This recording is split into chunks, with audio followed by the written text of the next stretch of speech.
Assalamualaikum and hi everyone. We are from Group 8. In this video, we would like to explain about finding a second linearly independent solution. Okay. So far, we were able to use the method of Frobenius to find two series solution, right? However, sometimes we fail to do so.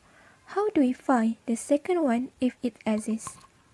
To form a second linear independent solution, we must let x initial be a regular singular point for y double prime plus pxy prime plus qxy equal to 0, and let R1 and R2 be the roots of the associated initial equation where ray R1 is greater than and equal ray R2.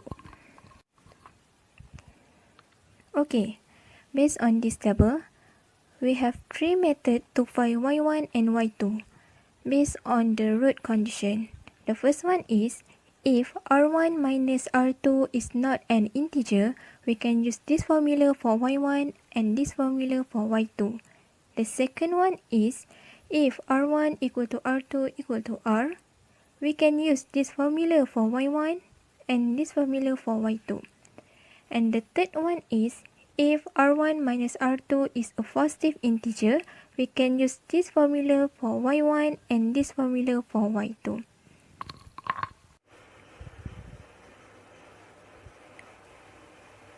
Okay, from that table, c is the constant that could be 0. But when the method fails to give the second solution, then c not equal to 0, how we can find y2? So, to find y2, we must use this formula where y1 is the known solution.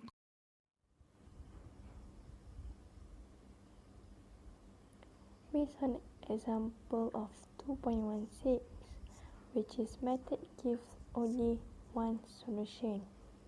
So based on the equation, xy double prime plus 3y prime minus y is equal to 0.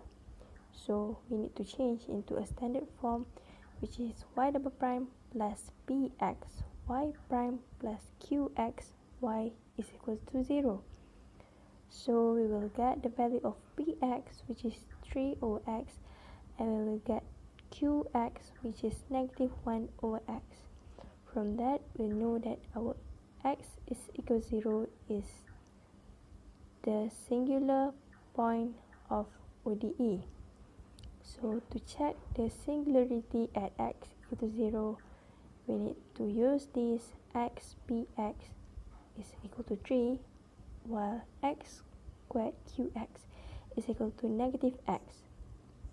So based on that, both are analytic at x equal to 0, thus x equal to 0 is a regular singular point. For the next step, we need to find the initial roots based on the formula p naught, which is equal to limit x to 0.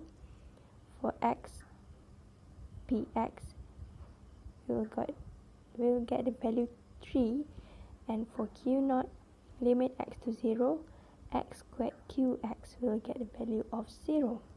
So we will substitute the values in initial equation formula, which is r bracket r minus 1 plus p naught r plus q naught is equal to 0. Substitute, then factorize, we will get r equal to 0 and r is equal to negative 2,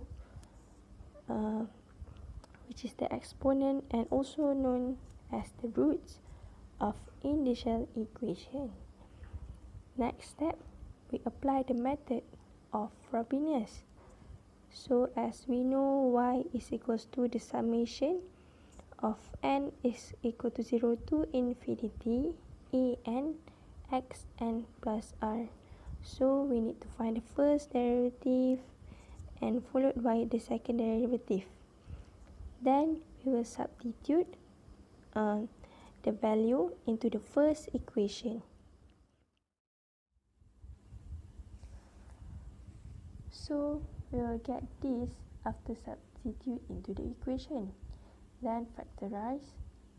After factorize, we apply the shifting summation index by let k is equal to n minus 1. Since a naught is not equal to 0, r is equal to 0 and r is equal to negative 2 will be the root. So this we will apply an is equal to 0, where theorem 2.3.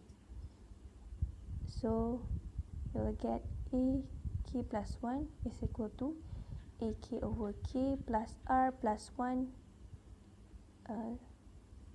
then bracket k plus r plus 3. Then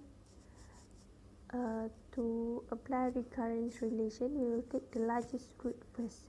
So the largest is r equal to 0. Then we will get an is equal to 2a naught n factorial n plus 2 factorial.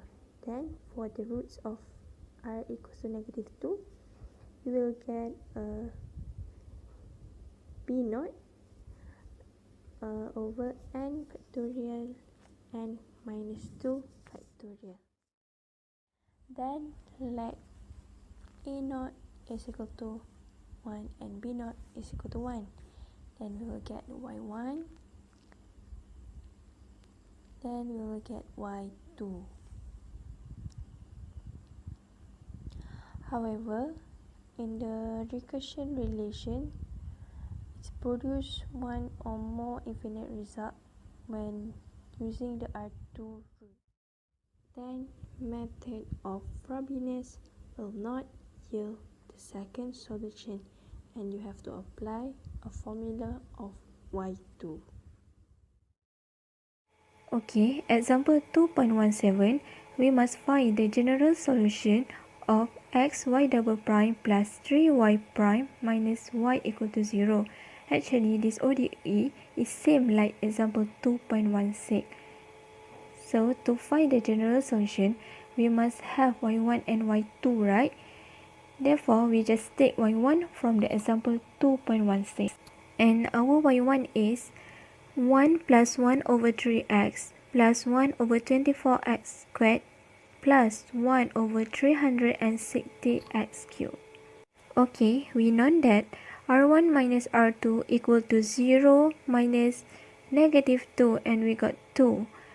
2 actually is greater than 0. To find y2, we must use the formula, which is y1 integrate exponent power to negative integrate px dx over y1 squared dx.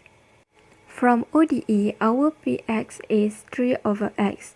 Okay, then the next step is we must substitute our px and y1 into the formula, which is y1 integrate exponent power to negative integrate 3 over x dx over in bracket 1 plus 1 over 3x plus 1 over 24x squared plus 1 over 360x cubed, close bracket squared dx.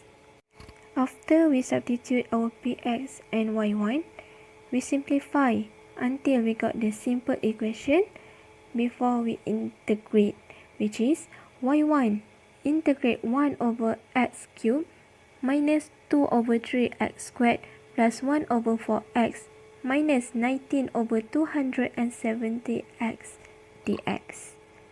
After we integrate, we got y1 in bracket x power to negative 2 over negative 2 minus 2 over 3 in bracket x power to negative 1 over negative 1 close bracket plus 1 over 4 ln x minus 19 over 270x close bracket.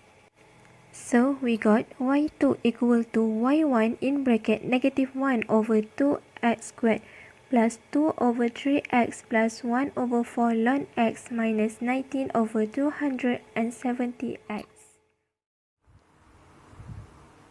Or we can write y2 like this: 1 over 4y1 ln x plus y1 in bracket minus 1 over 2x squared plus 2 over 3x plus 1 over 4 ln x minus 19 over 270x.